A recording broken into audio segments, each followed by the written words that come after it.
তাফসীর মাহফিল সিএইচপি।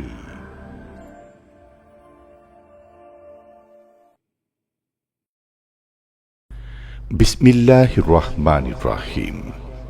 হযরত তারেক বিন জিয়াদের কাহিনী। গুরুত্বপূর্ণ বিষয়ে আলোচনা করছেন বিশ্ববরেণ্য মুফাসসিরে কোরআন আল্লামা দেলোয়ার হোসেন সাঈদী। শব্দ ধারণ মাহসিন সাউন্ড সিস্টেম, প্রযোজনায় সিএইচপি। শুধু তাফসীর মাহফিল সিএইচপি চ্যানেলে আল্লামা সাঈদীর মূল্যবান আলোচনা এখন দেখতে পাবেন। বিষয়ে তারেক বিন জিয়াদের কাহিনী। তারেক বিন জিয়াদ, তার নেতৃত্বে মুসলমানেরা চলে গেলেন মধ্য আফ্রিকার মরক্কো থেকে, মধ্যপ্রাচ্যের মরক্কো থেকে তারা পাড়ি জমালেন, পালতোলা নৌকায় করে পাড়ি জমালেন ভূমধ্য সাগর, মেডিটেরিয়ান সি। ভূমধ্য সাগর পাড়ি দিয়ে দিনের পর দিন বহু কষ্ট করে পরিশ্রম করে খেয়ে না খেয়ে জিব্রাল্টার প্রণালীর মধ্য দিয়ে স্পেনের তটরেখায় গিয়ে তারা ভিড়লেন। কুলে উঠে তারেক বিন জিয়াদ, উমাইয়াদের সেনাপতি, কুলে উঠে বললেন, আমার সাথীরা, যেসব জাহাজে এবার আমরা এলাম, জাহাজগুলি টেনে কুলে উঠাও। জাহাজগুলি কুলে উঠানো হলো। তিনি বললেন, এই জাহাজগুলিকে অগ্নিসংযোগ করো। জাহাজগুলি পোড়ায় দিল। আসছে কি মামু বাড়ি? বুঝেন না কথা? শ্বশুর বাড়ি? কোথায় আসছে? কাফেরদের দেশে এসছে, যেখানে মানবতার উপরে জুলম চলছে। সেই দেশে এসেছে ইনসাফ কায়েম করার জন্য, কোরআনের রাজ কায়েম করার জন্য। পোড়ায় দেওয়া সমস্ত জাহাজগুলি পুড়িয়ে দেওয়া হলো। এরপরে তিনি এক ঐতিহাসিক ভাষণ দিলেন, যা আরবি সাহিত্যে স্বর্ণাক্ষরে লেখা থাকবে কিয়ামত পর্যন্ত। তিনি বললেন, আইয়ুহাল ইখওয়ান, আল বাহরু মিন ওয়ারাইকুম ওয়াল আদুবু আমামাকুম ফাইনাল মাফার। হে আমার সাথীরা, পিছনে তোমাদের ক্ষুধার্ত সমুদ্র আর সামনে রণারিকের দুর্ধর্ষ বাহিনী। কি করবা? জাহাজগুলো পুড়িয়ে দিয়েছি। সমুদ্রের মধ্যে কুমির হাঙ্গরের খোরাক হবে, না রণারিক বাহিনীর হাতে শেষ হয়ে যাবে? কোনটা করবে? বাড়ি ফেরবার কোনো রাস্তা নাই। সাথীরা বললেন, হে সেনাপতি, ইসলামের নামে আপনি আমাদেরকে যে হুকুম করবেন সমস্ত হুকুম মানার জন্য আমাদের জীবন এবং সম্পদ নিয়ে আপনার সামনে হাজির। সুবহানাল্লাহ, সুবহানাল্লাহ। ইসলাম কি বানাইছিল? তারেক বিন জিয়াদ লড়াই করলেন এবং অল্প দিনের ভিতরে এই লড়াইয়ে গোটা স্পেন দখল করে ফেললো মুসলমানেরা। আলহামদুলিল্লাহ। গোটা স্পেনে কারা এখন? মুসলমান। এসে কি করলো? মুসলমানেরা যে যুদ্ধ করে, এই যুদ্ধের নাম হচ্ছে জেহাদ। এটা ওয়ার নয়, এটা কিতাল নয়, এটা যুদ্ধ নয়, এটার নাম জেহাদ। মুসলমানেরা যে জেহাদ করে এজন্য নয় যে পরের দেশ দখল করে নিজের প্রভুত্ব কায়েম করা, এটা নয়, বরং জেহাদের মাধ্যমে দেশ দখল করে আল্লাহর খেলাফত কায়েম করা। পুরা স্পেন দখল করল। এবছর স্পেনে আমার দাওয়াত ছিল। মুসলমানদের পরাজয়ের পর মুসলমানেরা প্রায় 800 বছর রাজত্ব করেছে। 711 খ্রিস্টাব্দে এখানে তারেক বিন জিয়াদ ঢুকলেন স্পেনে, আর 1498 খ্রিস্টাব্দ পর্যন্ত রাজত্ব করেছে মুসলমানেরা, টানা 800 বছর। যেদিন পরাজয় হলো, তারপরে তাদের মসজিদগুলি বন্ধ করে দেওয়া হলো। 500 বছরের ভিতরে স্পেনে মসজিদে আজান হয় নাই। গত অগস্ট মাসের 4 তারিখে আমার সেই মসজিদে প্রোগ্রাম ছিল, যেই মসজিদে 500 বছর পর আজান হয়েছে। ইতিহাস আমার নিজের চোখে দেখে এসেছি। তারেক বিন জিয়াদ স্পেন দখল করলেন। দখল করে নিজেদের বাড়িঘর বানাইলেন না, স্পেন দখল করেছেন। ইসলামের পতাকা উড্ডীন হয়েছে, টুয়ারেস করেছেন, পার্ক করেছেন, বিনোদন কেন্দ্র করেছেন, স্কুল করেছেন, বিশ্ববিদ্যালয় করেছেন, জ্ঞানের ভান্ডার এর দ্বার উন্মোচন করেছেন। জ্ঞান অর্জনের জন্য পার্শ্ববর্তী রাষ্ট্র Portugal, France, Denmark, Sweden, German, England, চতুর্দিক থেকে হাজার হাজার লোক জ্ঞান অর্জনের জন্য স্পেনে পাড়ি জমাতে লাগলো। সুবহানাল্লাহ। সভ্যতার লালন কেন্দ্র হলো স্পেন। আজকে বলতে খুব দুঃখ লাগে, ওরা দাবি করে ওরা নাকি ওয়েস্টার্ন সিভিলাইজেশন, ওরা পাশ্চাত্য সভ্যতার দাবিদার। ওরা যখন ইংল্যান্ডের মানুষেরা বাড়ি বানাইয়া থাকে কেমনে যখন জানতো না, যখন গাছের মধ্যে গর্ত বানাইয়া পাখির মতো সেই গর্তে বাস করত, গোসল করে শরীর ক্লিন করে কেমনে যখন জানতো না, তখন আমরা মুসলমানেরা গ্রানাডা এবং কর্ডোবায় বিজ্ঞানের বিভিন্ন শাখায় বিচরণ করতাম।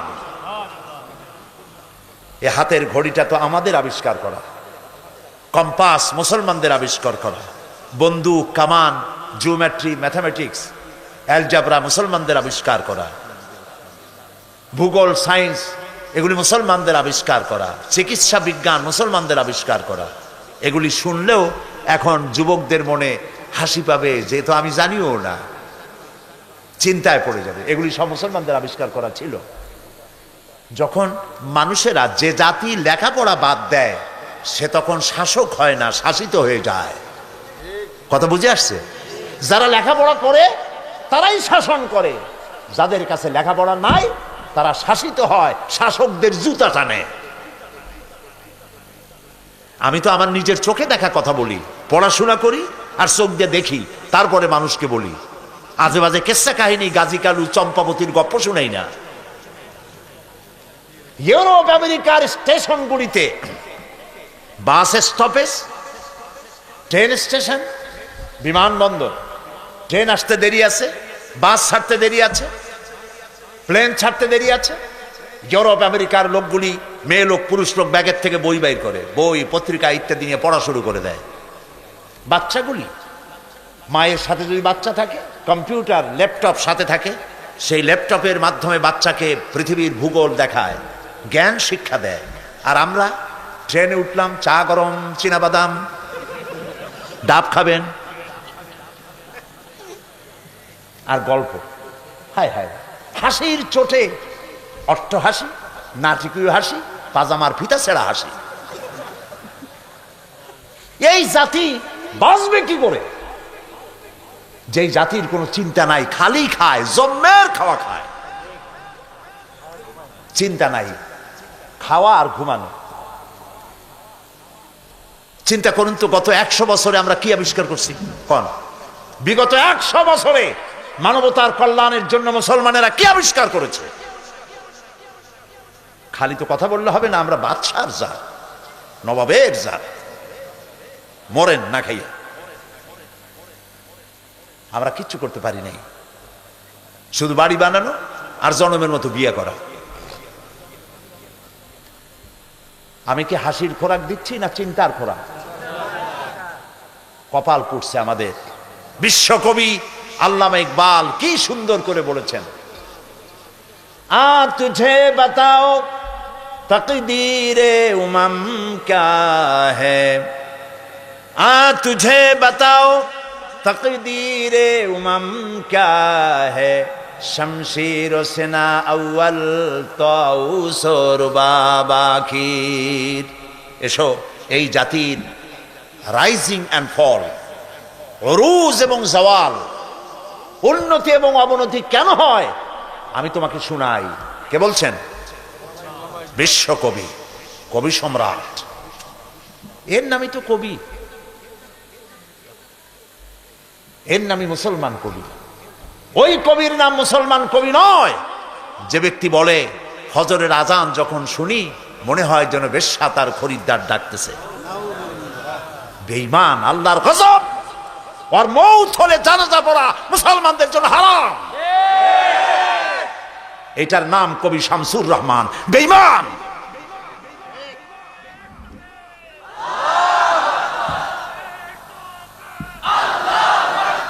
মুসলমান নামের কলঙ্ক।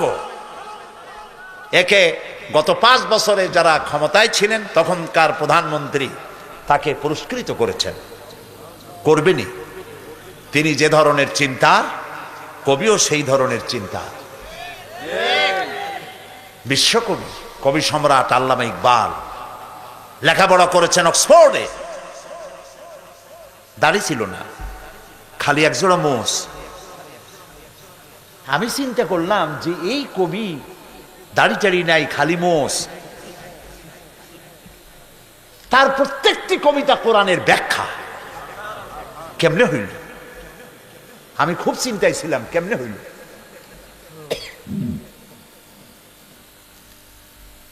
পরে ইকবালের সমস্ত লেখা আমার কাছে আছে, আলহামদুলিল্লাহ, তার লেখাগুলি সব আছে। পড়তে পড়তে এক জায়গায় পেয়ে গেলাম জবাব। खीरा न कर सिकम, खीरा न कर सिकम, मगरिब की दो अदानिश, आँख सुरमा था आँख का मेरा खाके मदीना। खीरा न कर सिका मगरिब की दो अदानिश। পাশ্চাত্যের চাকচিক্য আমার চক্ষুকে প্রতারিত করতে পারে নাই, কারণ মদিনার ধুলাবালিগুলি আমার চোখে সুরমা হয়ে লাগানো ছিল। তিনি বলছেন, আ তুঝে বাতাও তকদীর উমম ক্যা হ্যায়।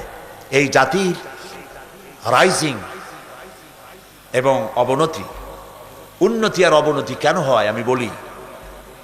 এই জাতির হাতে যতদিন ছিল কোরআন আর শামশির, ততদিন পর্যন্ত পৃথিবী এই জাতির পায়ে চুমা খাইছে। আর যেদিন কোরআন আর শামশিরের পরিবর্তে মুসলিম জাতির হাতে এসেছে তবলা, বেহালা, তানপুরা, হারমোনিয়াম, সারিন্দা, নারিন্দা, সারে গামা, পাদানিসা, বাবা খালু, মামা নানা, কপাল তখন থেকে পড়া শুরু হইল, ঠিক না? হায়রে মুসলমান, কি নাচ! মেয়ে লোকের মতো চুল, এত বড় বড় পুরুষ, এত বড় বড় চুল, একবার এদিকে একবার ওইদিকে। এগুলো মানুষে দেখে, ওপেন কনসার্ট। আর এই গানের নাম পাপ গান নাকি কপাল পোড়া। এগুলো মুসলমান? নওজুবিল্লাহি মিন যালিক। আল্লাহ রহম করুক জাতির উপরে, বলি আমিন। চলুন আবার ফিরে যাই স্পেনে। সেখানে জ্ঞান বিজ্ঞানের চর্চা হচ্ছে। পৃথিবীর চতুর্দিক থেকে হাজার হাজার মানুষ জ্ঞান অর্জনের জন্য আসতেছে। এখানে দর্শন লেখা হচ্ছে, বিজ্ঞান লেখা হচ্ছে, এখানে তাফসীর লেখা হচ্ছে। তাফসীর প্রেমিক আলেমদের কাছে তাফসীরে কুরতুবী এখনো উত্তম পাঠ্য তাফসীর। এই কর্ডোবায় লেখা হয়েছিল, আল্লামা কুরতুবী এখানেই তৈরি হয়েছিলেন, আল্লামা রুশ এখানেই তৈরি হয়েছিলেন, শ্রেষ্ঠ দার্শনিক। রিসার্চ হলো, বিরাট বিরাট লাইব্রেরি তৈরি হলো, হাজারো লাখো বইপত্র দিয়ে ভরে গেল। সুবহানাল্লাহ। তারেক বিন জিয়াদ মসজিদ তৈরি করলেন কর্ডোবায়। এটার নাম হলো কর্তুবা, আরবি নাম আন্দালুসিয়া, এলাকার নাম আন্দালুসিয়া। এখনো সাইনবোর্ড লেখা আছে, আমরা যখন যাচ্ছিলাম রাস্তার দুই ধারে দেখছি আন্দালুসিয়া। আমি যখন মাদ্রিদে চলে গেলাম, মাদ্রিদে প্রোগ্রাম ছিল আমার, 3 দিন থাকবো স্পেনে। আমি আমার হোস্ট যারা দাওয়াত করেছে তাদের বললাম যে যত প্রোগ্রামই তোমরা করো, আমাকে কর্ডোবা এবং গ্রানাডা নিতেই হবে, কারণ এগুলির ওয়াজ করছি, চোখে দেখি নেই, আমাকে নিয়ে যাইবা। তারা বললো এর দূর যাবেন কেমনে? আমি বললাম যেমনে হয় যাবো ইনশাআল্লাহ। ওরা গাড়ি টাড়ি রেডি করলো, ফজরের নামাজ পড়ে রওনা করলাম। বাড়ির ধারে না, বনপাড়া আর রাজশাহী না, মাদ্রিদ থেকে 670 কিলোমিটার হলো কর্ডোবা। কর্ডোবা থেকে 280 কিলোমিটার হচ্ছে গ্রানাডা, গ্রানাডা থেকে 475 কিলোমিটার হচ্ছে মাদ্রিদ। আমি আল্লাহর উপরে ভরসা করে গাড়িতে উঠলাম সাথী সঙ্গী নিয়ে। তারপরে চলে গেলাম কর্ডোবায়। পথে পথে দেখলাম বিরাট বিরাট সাইনবোর্ড লাগানো, আল আন্দালুসিয়া। জাইতুন দিয়ে গোটা দেশকে আল্লাহ ভরে ফেলেছেন, জাইতুন। অলিভ, বিশাল দেশ, উর্বর দেশ। দেশটা হচ্ছে উঁচা নিচু অসমতল দেশ, পাহাড় দিয়ে ভরা। পৃথিবীর শ্রেষ্ঠ ফল ফলারি আল্লাহ এখানে বানাইছেন। সুবহানাল্লাহ বিহামদিহি। কপাল পোড়া আমরা রাখতে পারলাম না। অলিভ, জাইতুন, এটা আল্লাহ কসম করেছেন কোরআন শরীফে, অতীন ওয়া জাইতুন, এটার উপরে কসম করেছেন। স্ট্যাটিস্টিক্সে দেখা গেছে পৃথিবীতে যে সব থেকে মানুষ বেশি বাঁচে স্পেনের মানুষ। এর কারণ হচ্ছে তারা অলিভ খায়, অলিভ গায়ে মাখে, দীর্ঘ বয়স পায় এবং স্বাস্থ্য ভালো, রোগ কম। এখন আমি এই রাস্তা পাড়ি দিয়ে যখন কর্ডোবায় চলে গেলাম, কর্ডোবায় বিশাল মসজিদ দেখলাম। তারেক বিন জিয়াদ যে মসজিদের ভিত্তি দিয়েছিলেন, কালক্রমে সেই মসজিদ এত বিশাল হলো 1 লক্ষ লোক নামাজ পড়তে পারে মসজিদে। মিনারা দেখলাম দূর থেকে, মিনারার মসজিদের মিনারের প্রত্যেকটা খোপে এক একটা মূর্তি দাঁড়ায় আছে। মসজিদের ভেতরে ঢুকলাম, মসজিদের ভেতরে মূর্তি দিয়ে ভরা, জুতা পায়ে দিয়ে অর্ধলঙ্গ নারী পুরুষ মসজিদের মধ্যে ঢুকতেছে। বুক ফেটে শুধু কান্নাই আসতে লাগলো। এইখানে আমার সাথীদের একজন নামাজ পড়তে চাইলো, 2 রাকাত নামাজ পড়বে। এক পুলিশ এসে বলল, ভুলে যাও, এটা তোমাদের একদিন মসজিদ ছিল, এটা এখন মসজিদ না, এটা গির্জা, সেজদা দিতে দেব না।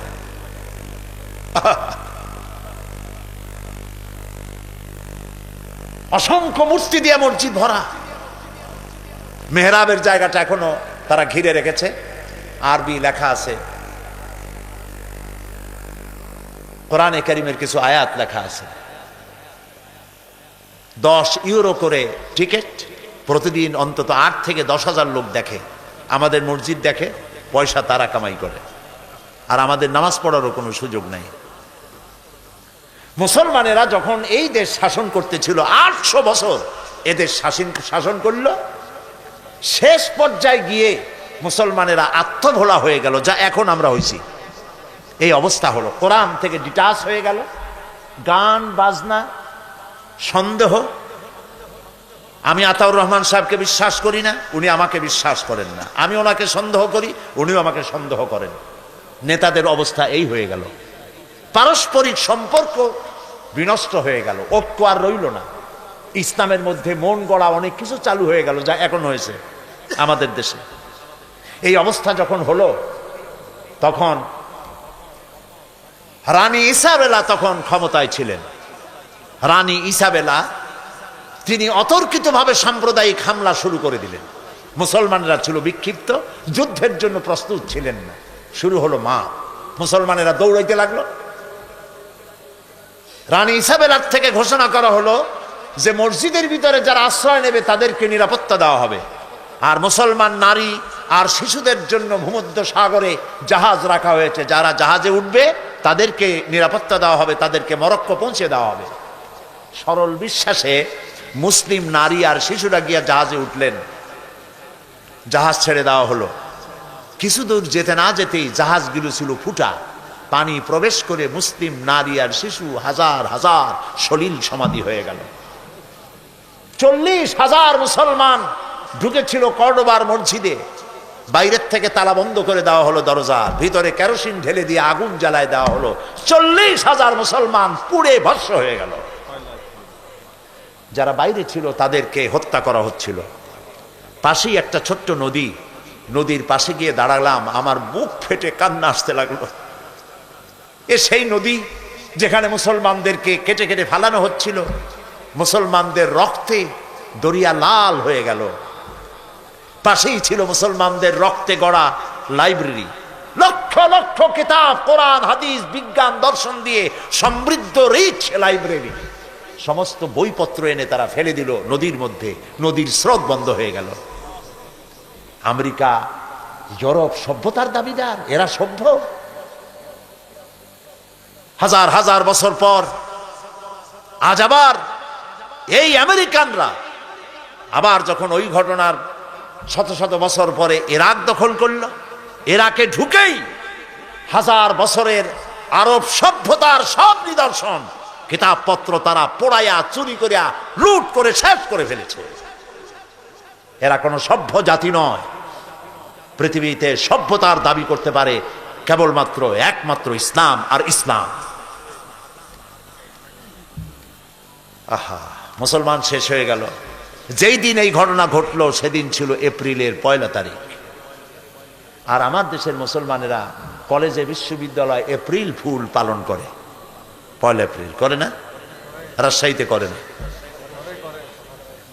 প্রিয় ভাই সব, এরা বুঝতে পারে না যে কি করতেছে, হয়তো জানে না অথবা জেনেও ভুল করছে। যেদিন আমার মুসলমান পড়াইলো, এখনো 1 এপ্রিল স্পেনে আমি শুনে এসেছি, স্প্যানিশরা তারা 1 এপ্রিল মুসলমানদের মতো লম্বা জামা গায়ে দেয়, মুখে দাড়ি লাগায়, মাথায় টুপি অথবা রুমাল দিয়া ওই যে আরবে যে এগুলো পেঁচায় ওইরকম একটা মাথার উপরে রাখে, সারা রাত মদ খায় আর নাচে। এই দিন মুসলমানদেরকে আমার দেশ থেকে বিদায় করতে সক্ষম হয়েছিলাম। যেদিন তারা মুসলমান বিদায় করলো, পোড়ায় মারলো, আমরা সেই দিনকে অবজার্ভ করি। ইন্না লিল্লাহি ওয়া ইন্না ইলাইহি রাজিউন। জাতির জন্য দুর্ভাগ্য। আমি তাই দৃষ্টান্ত দিতে গিয়ে বলি, বাজার থেকে একটা লোক দৌড়াই আসতেছিল। লোকেরা বলে দৌড়াও কেন? কয় যে মানির মান আল্লাহই রাখে। কয় কেমন কথা? কয় আব্বার সাথে গেছিলাম বাজারে, বাজারের লোকেরা আমার বাপের জুতা দিয়া এমন পিটাইলো, আল্লাহর রহমতে আমারে কিচ্ছু করতে পারে নাই। মানির মান আল্লাহই রাখে। ওর বাপের জুতা দিয়ে পিটায় আর ওরে কিছু করে নাই, এটা তার গৌরবের বিষয়। আমার মুসলমান মারলো, পোড়াইলো যেদিন, সেই দিন এপ্রিল ফুল পালন করে মুসলমানের সন্তানেরা। নাউজুবিল্লাহ।